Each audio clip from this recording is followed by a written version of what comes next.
Hello, everybody. I'm Steve Peterson. And I'm Jack Hinkle. Welcome back to Chops Podcast, where we talk about best practices of teaching, knowing your content, and knowing your students. How you doing today, Jack? Oh, I'm doing just peachy. It's a little toasty out there. You doing okay? Oh my gosh, I think my nose fell off. Yeah, it's pretty warm out there. It was a scorcher today. We were in the 90s. It's also humid. I came downstairs this morning. All my windows were fogged up. Yes. You too? Yes. That was special. That was special. Yeah. It is humid. You walk out in the morning, you do notice that. Yeah, so if anyone in the area, you're looking to buy a sauna, don't even worry about it. You just go outside. Yeah, it's tough. You're good. It's tough. It was a little smoky today, hot outside, 90, right? Yep. And we just did our 11th day of band camp. The 12th and final one is tomorrow, full days, and then we'll be done. And then we go to nights. Smells like sweat, sunscreen, and valve oil. Woo! Yep. Okay, we're not talking about marching band, though. Nope, we are not talking about marching band. We are deviating because we've been talking about marching band for the last 3 weeks. Sick of it. No, I'm just kidding. So, We are talking about Rigor.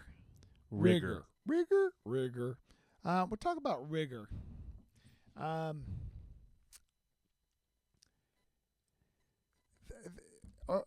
always think of like college, because I don't know, like in high school, maybe you can tell me this, Jack. I was one of your teachers, but did you feel like really pushed around in high school, academically or organizationally or musically? Yes. Okay, there you go. I did. But you did not.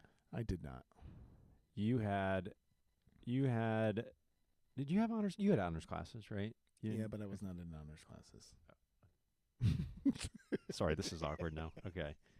But they were around. But like AP wasn't around when you were in high school, honors right? were. Like Okay, advanced honors bio was in, but I Okay. was not in advanced bio. And you did, and you were in band. Right. But you didn't do sports. No. Okay. So your school plus extracurricular was pretty much school band. Yes. Okay. You didn't do any clubs, Boy Scouts, or? I think I did 2 years of Boy Scouts. You were a Boy Scout? I just kind of said that offhand. Cub Scouts and Webelow. And what? Webelow? What's Webelow? Webelow is like the intermediate between Cub Scout and Boy Scout. I never knew that. Yeah. Webelow. There was like a cabin. It's near DeCamp Gardens up County Road 115. Anyway, Okay. there's a cabin back there. They used to do like functions back there Okay. and stuff. Okay, so Rigor. So I think when I was in high school, I wasn't exposed to a lot of rigor. I think band helped me probably the most with that. That's where I figured out where to work hard and to get that payoff. Yep. And achieve and pay off. But I think in college, I thought I was experiencing rigor because I was assigned a lot of things and I did a lot of things. But I think the depth and the detail that I did things early on was not really rigorous. And I really learned that through my years, and I'm thankful for that. There's a pretty high ticket price to pay. Sure. But I am grateful that I did figure some of those things out. Not everything, but the value of like writing things in a more organized, proactive way and just being rigorous on myself about how I collected research and information and how I collected it and how I put it all together. So you felt like you were challenged in high school. I do feel like I was challenged. I can think back to my freshman year when I was juggling school, band, sports for the first time as a 14-year-old. And, I was like the air quote good student, right? I turned my homework in on time. I did whatever assignments I had. And I remember like getting assigned reading for like AP World History. And dude, I could read words, but like the reading comprehension of stuff like Neanderthals and Homo sapiens, I was getting rocked, dude. That was freshman year, yeah. AP World History. I was like, I could not do the reading stuff very well. And I remember coming home because I'd go after school, we'd get out at like 3:30, go to tennis practice 3:30 to 5, eat, band 6 to 9, and come home doing homework 9:30 to 10:30, 10, whatever. And like being in my little bedroom with my desk and my book open and like the light turned on, and I'm just like, you read the same sentence over and over and over because you're just lost. Yeah. And yeah, I did not do well in my achievement of like that kind of studious stuff that I was trying to do for the first time. Okay. I stayed up with my work and everything, but it's a new feeling for a young person to wake up, work, and then suddenly it's time to go to bed. Yeah. You know, I remember you sharing your son's experience with a day job for the first time. Yeah. Being like, oh, this is different. Yeah. This is different. You got to take care of yourself, and like, you know, you're not used to having like you are used to having like free time and doing what you want to do, but then suddenly if you're the owner of your home or you're in an apartment and you got to clean up, do your chores, cook after you have already worked 8-hour day, Yeah. and you need to work out or whatever. I mean, that's your day. That is true. And then also I think like as a young professional, he is also noticing is like, oh, I don't get spring break. I don't get Christmas break. I don't get Thanksgiving break. You know, you don't get the same built-in reprieves. Good thing we're teachers. Ayo. Okay. No, it's real. I mean, that's like the first time you experience that. You're like, Right. why am I working so hard in the middle of June? And you're like, oh, this is what everyone else in the world does. Right. So I think that's an interesting thing, like a young professional like my son, Adam, who's 23 and is in like corporate world and trying to figure out what that is, right? And challenging himself on that. But that's the first time he's experienced it. Yes. He's the first year, you know, and you can think back to your years when you just started your career, and I can think back to mine. It's Right. like, it is so strange that first time. But then once you get through a cycle and you do it again and again, you're like, oh, this is normal. You know, That's true. I remember the following year, like my junior year, I don't know who let me sign up for 3 AP classes, but that was stupid. But That was stupid. that was a really fun year because my teachers were really good. Yeah. My AP teachers were really good that year, and I was like really invested in like the kind of the community that, you know, you can get built in those. Yeah. And then still doing tennis and band. It's like the older I got, the more buy-in I had, you know, and that was like more fun. So that rigor I like took ownership of. There you go. There you go.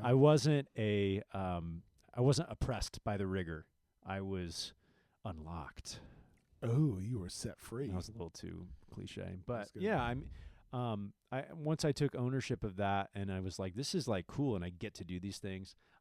That really changed things, because you know I almost quit band after my freshman year. Did you? It's because you couldn't march. That's why. That and because I couldn't play. Really, you couldn't play? No, I could play. You just roasted me, so I just wanted to roast myself too while you were there. Okay. Yeah, you told the kids I couldn't march. That was kind of funny. That was good. It's true. But we're not talking about marching band, Steve. Okay, sorry. So you said you got rocked. You felt the first time like in college. Yeah. Like you were I trying got to figure pushed that out. around. And I thought the rigor was just like checking the boxes. Just For some people, that's true, though. That's where the rigor hits them. But I realized like my reading comprehension didn't work that way. You know, kind of going back to your world history class, I Yeah. could be reading this stuff about music history, the troubadours and the trouvères. Oh, my gosh. Sorry. That's trauma, dude. And I remember reading this music theory or music history book, and I would like highlight things, and I was like, I don't even understand. Like, I don't even know what I'm highlighting. I was like, and the whole book was highlighted. I didn't even understand it, and I just, Dude, music history is just pain. There's nothing. It would be like, why? Why do I need to know this? The listening tests of Gregorian chants. Okay, tell the difference between that one and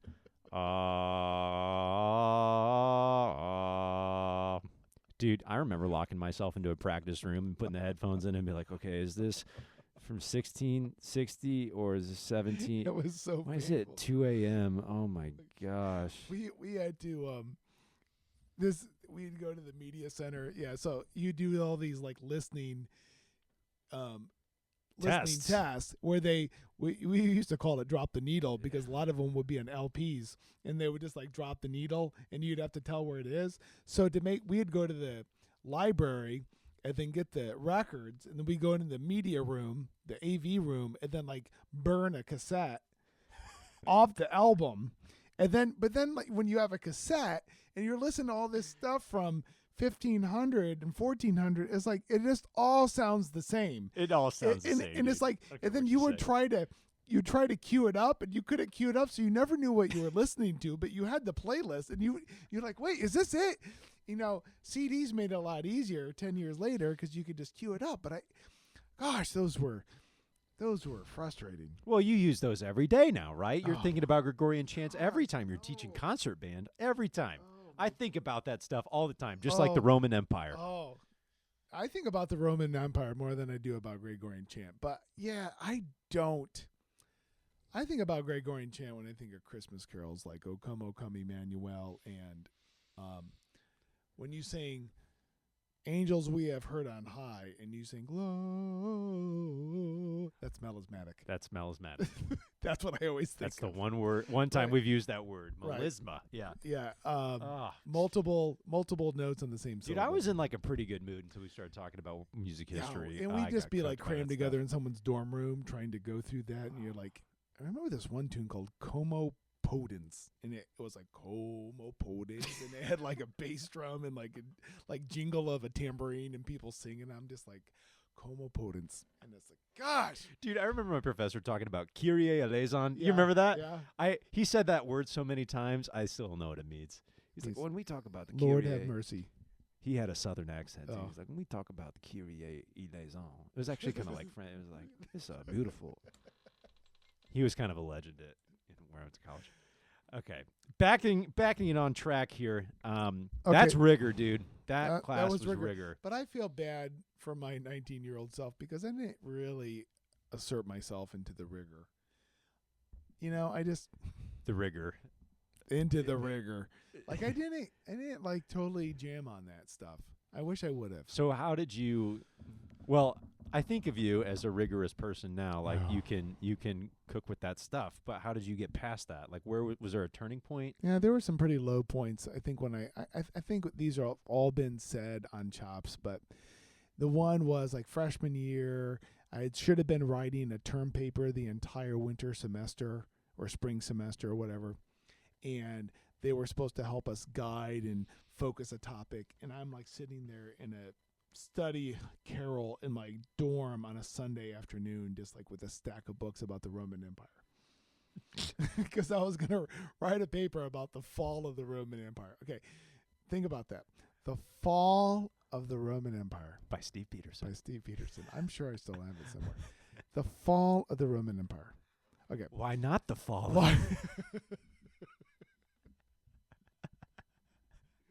It was bad. Like, could you choose a bigger topic? You know, the atom, you know. So I did not do the process about how to, shave down this topic sentence, this thesis statement. And so there I was with 20 books that I got from the library in my study carrel. And I was just about going to lose my mind. I was like, I don't know how to do this. Like, I was freaking out. So because I freaked out and I waited way too long to the last minute, that really encouraged me not to do that in the future. So I don't know if that's a rigor. It was a more like I didn't like that feeling, so I didn't do that again. I did the system different.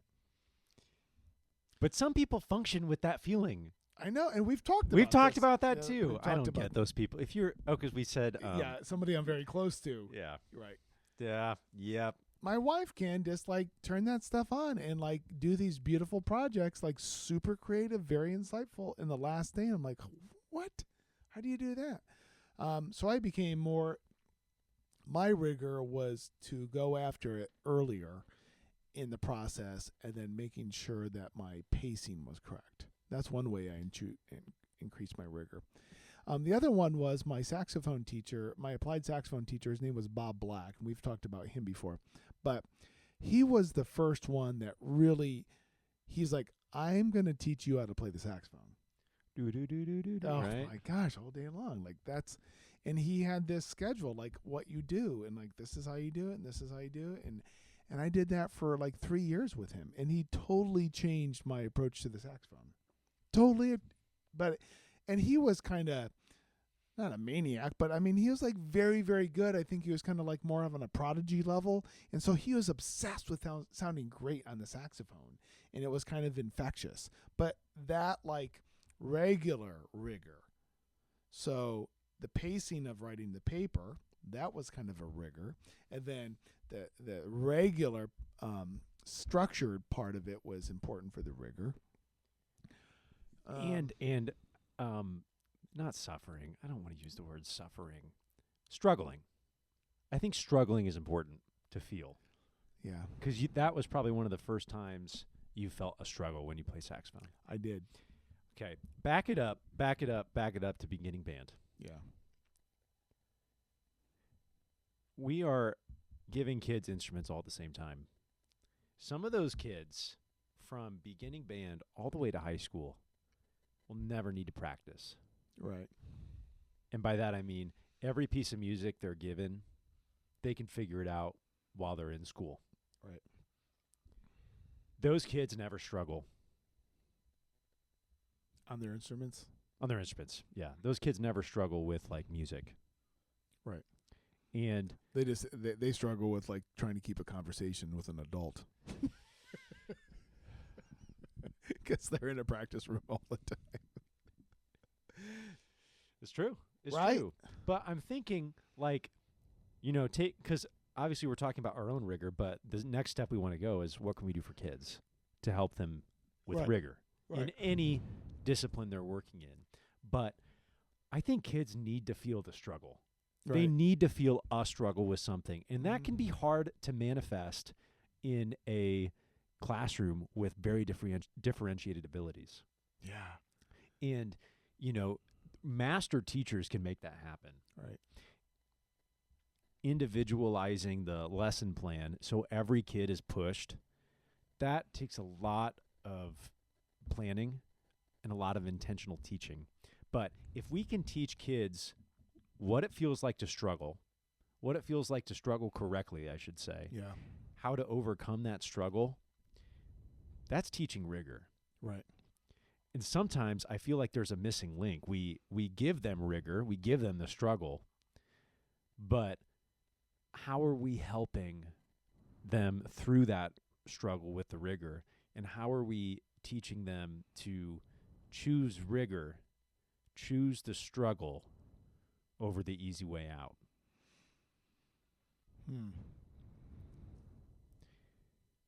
I don't know if I have the answer, but I'm thinking back to my college days too. Like I think the moment I realized I needed to change things up was my sophomore recital. Oh boy. In the winter. I don't remember what tune I played, but I just remember you have your three teachers in there, kind of your jury is what they call it, and they talk to you and judge you and tell you what you did well and need to do differently. And I just remember, like, the first thing one of them said was like, "Yeah, you didn't really play in tune. Like, you were just kind of." Wow. And I was like a little fragile 19-year-old self, and I was like, I remember, like, I just was like in tears after that. Sure. And that was, I'm sure he was right, but that was like a wake up call for me. And I didn't practice enough. Yeah. And I was one of those kids, I could play the notes and rhythms, but man, I was not playing music. Yeah. And then after that, I just remember, like, I was like, I don't want to do that again. And then I started practicing, and I think I kind of, because of that struggle, I kind of figured out how to practice better. And I know I've talked about that on the podcast too, but learning how to practice really helped me. And because I had that struggle and I chose to overcome that made things different. Right. It was painful, but it was worth it. Yeah, you were learning to play your instrument and somebody called out your shortcomings and it didn't feel good. Well, and we've talked about this too. I think every music major has a moment where they're going to take their instrument and throw it off a cliff. Oh, totally. Right? I mean, some people have. Some people have. it's so real because you talk about this with your music theory students. It's like you say it's like love. Like when you have this infatuation with it early on, right? Music theory or instrument, and then at some point when you spend enough time together, you're going to get on each other's nerves. But that in the end, you're going to love each other. Right. It's okay. Right. Yep. But figure it out. in that middle section, and so many college kids who just like lock themselves in a practice room to practice or to cry or both at the same time. But there's some moment that you want to throw it off, but then that moment when you achieve something that you're like, oh my gosh, I've been working on this for 8 weeks. I can play this. Right. It totally changes. And things. I think probably the big part of rigor is like being exposed to something, right? That's part of the beauty of going to college, right? Yes. I mean, that's a place. It's not the place, but you go to college and I think it's common, like we probably thought we were pretty good for our school that we went to in high school. And then you get to college and your professors have a much higher standard and a much bigger understanding of how the instrument works. And then you're like, oh, wow. Right. And I don't, this might be an example of rigor or just like the difference of like early on in my saxophone lessons with Bob, he was not a jazz player, right? He was a classical player. So he played with the Chicago Symphony, he played with the Chicago Lyric Opera, Chicago Saxophone Quartet. He actually won a Grammy as a classical saxophonist. Like played in this chamber group, and like very, very accomplished person, right? And so when I got to campus, like within the first 2 months, or maybe in the first month, he said, "I'm playing on campus at DePaul in the performance chapel on a Sunday night." And he was like saying, "I expect all my students to be there." And I said, "Well, I need to check my schedule and make sure I could go." Wrong answer. Like the fact that I was even considered not going to it, like his understanding of what it would take for me to be a better saxophone player. First of all, get yourself to this concert and listen to somebody that can play a saxophone. And I was like, well, I got to check it. He's like, no, you're going to be there. Like, I didn't realize, it hit me like years later. I was like, oh my gosh, I had this really great opportunity in my own academic backyard to go hear him play live. And I was like, well, I don't know. So that was like a rigor of like opening my life and my time to do something that was like productive and helpful towards my musical growth. I don't know why that stuck with me, but it was like, I don't know if I felt dumb, if I felt sheepish, or if I just really felt like, well, I don't know, do I really need to go hear you play? Like, so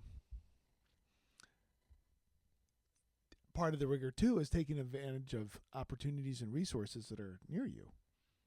This is true. Right? This is true. And finding ways. Well, and that's the thing too, is like as teachers, that's kind of our job to give those to kids. It's probably going to be pretty rare that kids are searching for the rigor themselves. Yeah. And anyone can have rigor if their GPA is a 4.7 or a 0.7. Anyone can experience rigor and can get better through rigor. Yeah.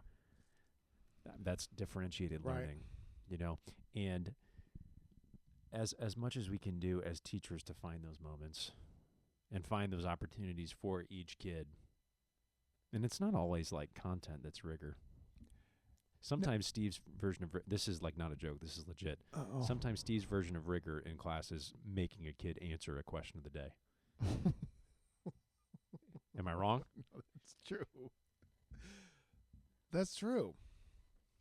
Okay, what's your favorite drink? No, what is it? No, open your mouth and speak words.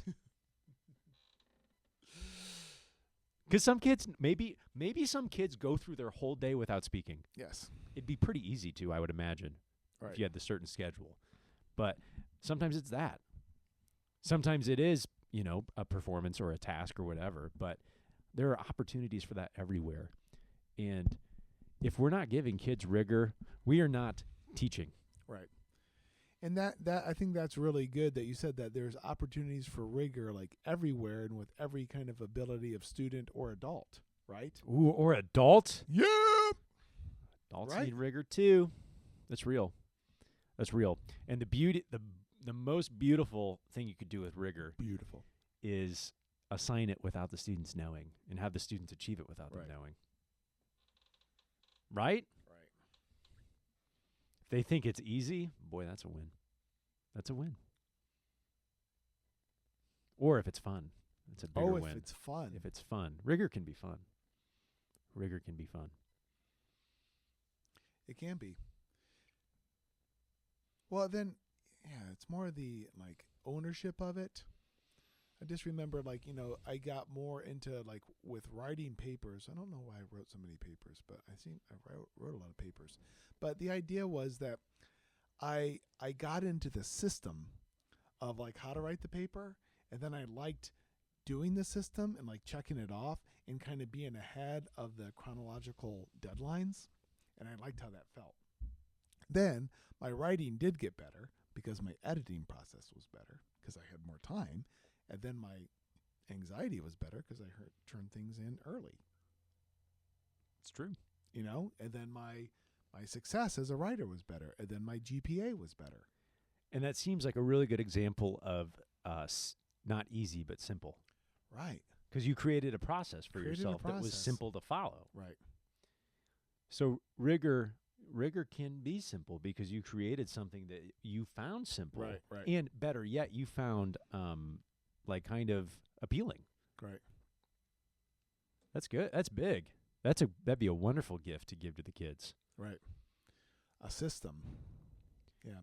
And I do think that the rigor doesn't need to be like draconian, like Gregorian. No, Gregorian, but to feel like beaten down by it, because there can be a point where rigor is like exciting. Yeah.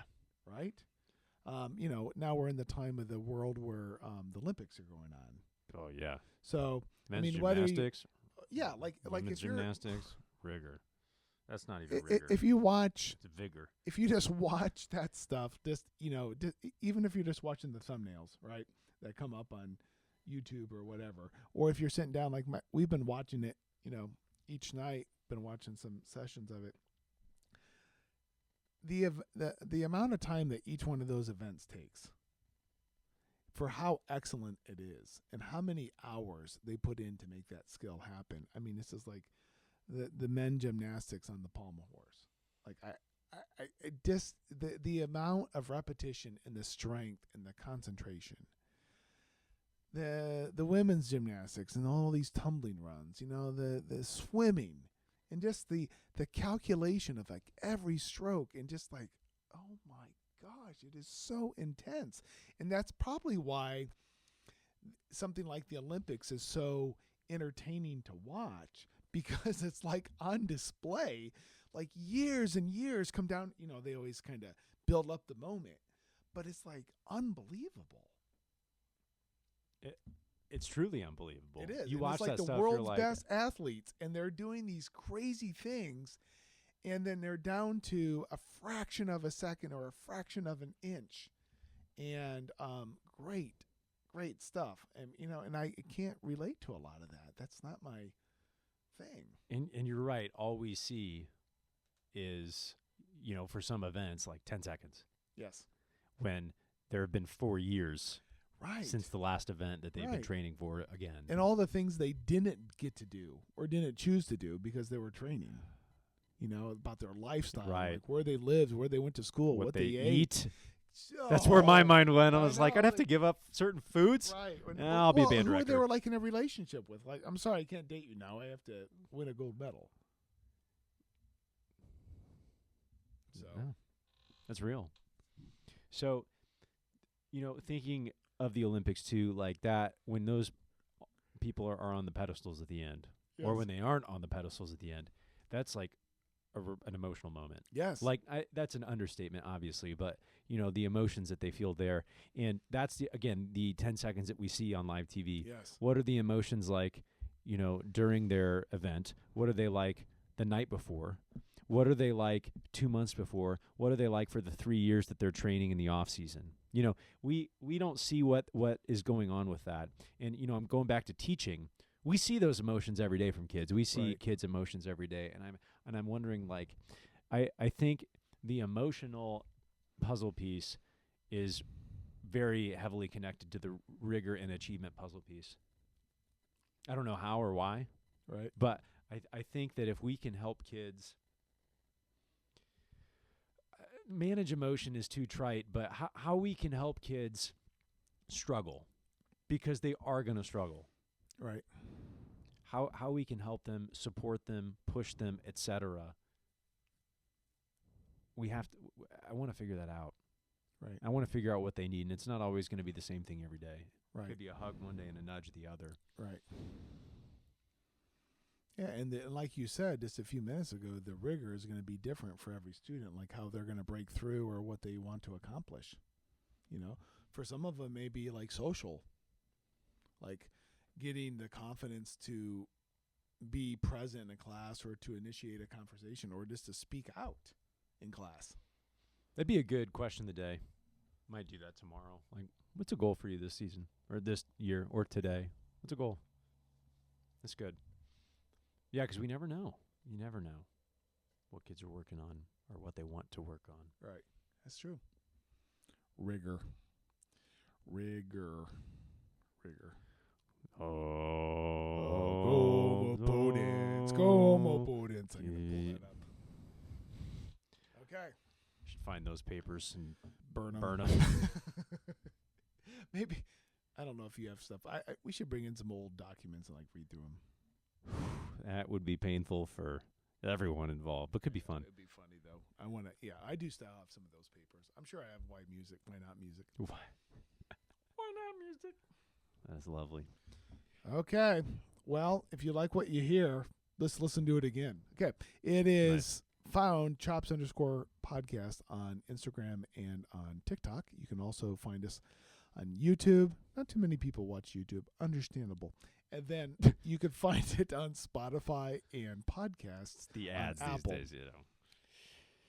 Right? Yeah, it's true. Instagram. Did you already say that one? I did in TikTok. Oh, sorry. Okay. I was thinking about how to close this one out. Okay. Yep. We'll see you next week. For Steve Peterson and Jack Hinkle. We're out of here. See ya.